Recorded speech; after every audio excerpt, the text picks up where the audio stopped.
House Stark of Winterfell is one of the great houses of Westeros and the principal noble house of the north. In days of old, they ruled as kings of winter, but since Aegon's conquest, they have been wardens of the north and ruled as lords of Winterfell. Their seat, Winterfell, is an ancient castle renowned for its strength. Their sigil is a gray direwolf racing across a field of white. Their words are, "Winter is coming," one of only a few house mottos to be a warning rather than a boast. In today's video, I'm going to discuss the history of House Stark and their tales. The Starks have a reputation for long faces, brown hair, and gray eyes. Some are known for melancholy and iciness, while others have a wildness sometimes called wolf blood. In the current generation of Starks, several members, example, Arya and Bran Stark and Jon Snow, have the ability to enter the minds of their direwolf pets as wargs, giving them the ability to experience the senses of their direwolves and to see through their eyes. The latter occurs most frequently when the children sleep, although they are able to do it at will when awake, once they are more practiced. House Stark traditionally buries deceased members of their family in the crypts below Winterfell. The Kings of Winter and Lords of Winterfell are given a statue of their likeness, sitting by their tomb, whereas other family members normally do not get one. Exceptions include Brandon and Lyanna Stark, who were given statues by their brother, Lord Rickard Stark.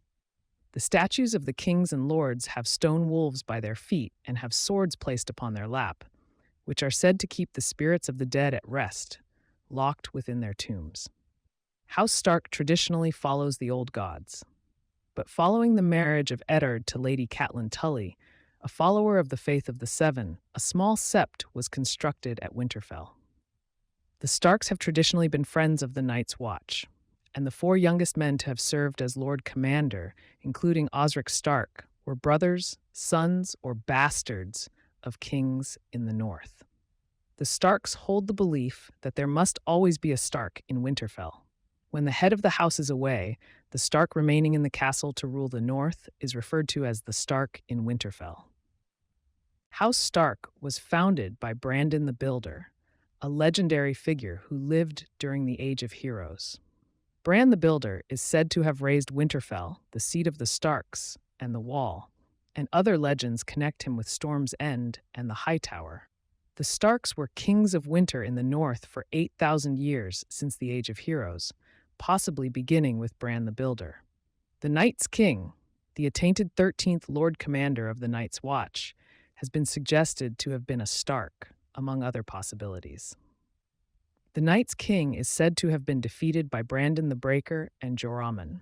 The ancient Starks gradually defeated rival kings, such as the Barrow Kings to their south and the Red Kings to their east.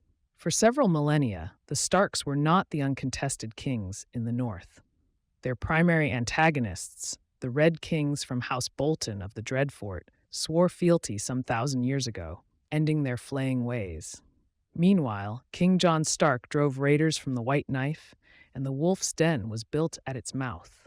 This stronghold was often granted to sons and grandsons of the king in the north.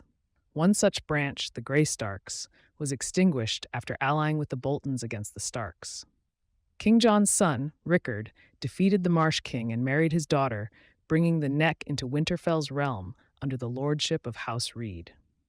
When the Andals attempted to conquer the north, King Theon Stark made common cause with House Bolton and defeated Argos Sevenstar in the Battle of the Weeping Water, after which he raised a fleet and sailed to Andals. There he took revenge by sacking and putting hundreds to death. He later conquered the Three Sisters, attacked the Fingers, and battled against the Ironborn, driving them away from Cape Kraken and Bear Island and slaying Ravo's Whore. Both places were later taken back by King Loron Greyjoy, and King Roderick Stark took Bear Island back after Loron's death. It is said that he did so by winning a wrestling match, though some scholars doubt the truth of this tale. Roderick's sons and grandsons took back Cape Kraken. King Theon also smashed a rebellion in the Rills and gave aid to the Night's Watch against wildlings. Thousands of years before Aegon's conquest, King Brandon the Shipwright attempted to sail across the Sunset Sea, but never returned back home. His son, also named Brandon, burned the northern shipyards in his grief. The North has since lacked strength at sea. House Stark attempted to conquer the Three Sisters, which began a conflict between the Starks and House Arryn from the Vale. In response to the rape of the Three Sisters, the Sistermen asked for help from Mathos II Arryn, king of Mountain and Vale. This conflict, the War Across the Water, lasted for 1,000 years, during which time the Starks thrice landed on the Fingers. During King Edrick Stark's 100-year-long reign, the Wolf's Den, already torched by House Arryn, was captured by slavers from the Stepstones. Edric's great-grandson, King Brandon Ice-Eyes, took back the Wolf's Den. After 1,000 years of war, the Arryns were victorious over the Starks, and the Valymen have ruled over the Three Sisters ever since. Several centuries before Aegon's conquest, House Manderly was driven into exile from the Mander by Lord Lorimar Peake during the reign of Percean III Gardener, King of the Reach. The Starks welcomed them to the north and accepted oaths of fealty from the Manderlys, giving them the Wolf's Den and the surrounding lands, leading to the creation of White Harbor around the Wolf's Den. Possibly around 700 before Aegon's conquest. Carlon Stark, a younger son of Winterfell, helped crush a rebel lord. As a reward, he was granted lands on which he built a keep named Carl's Hold. Over time, the keep became known as Carhold, and Carlon's descendants became House Karstark.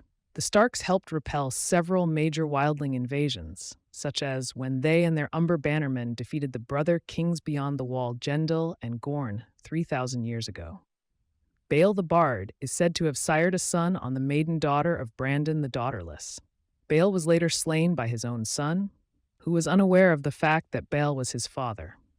When Aegon the Conqueror decided to conquer the north, King Torrhen Stark raised his 30,000 Northmen and marched south. But with the burning of Harrenhal and the Field of Fire in mind, Torrhen submitted without battle to Aegon I Targaryen. Since then, he was known as the King Who Knelt. The Starks have held the North as Lords of the Seven Kingdoms and Wardens of the North. Queen Rhaenys Targaryen arranged the marriage of Torrhen's daughter to Ronal Arryn, the Lord of the Eyrie, in an attempt to knit the new realm together.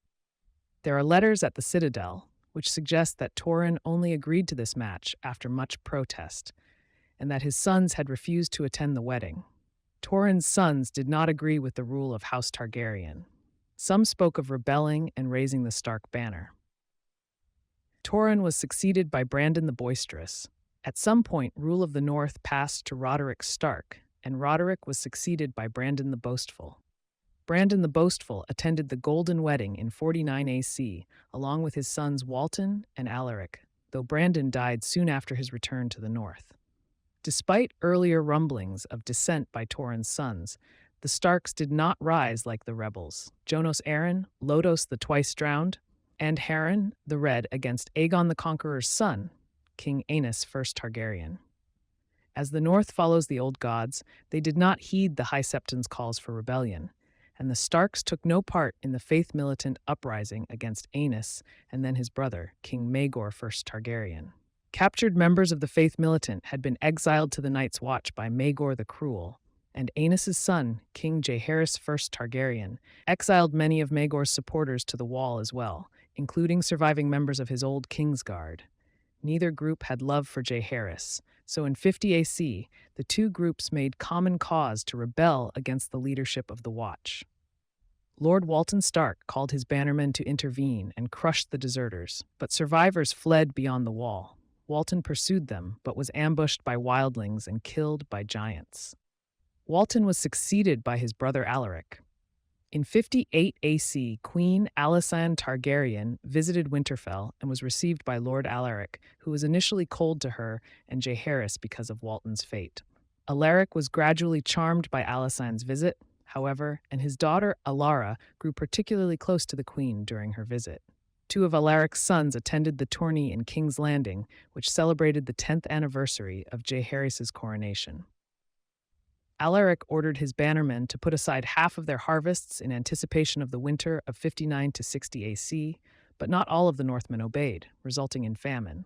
The Shivers followed later that winter, though no specific casualties are mentioned, but Alaric survived. Lord Alaric died in 72 AC and was succeeded by his grandson, Edrick Stark, as Alaric's two sons died in winter.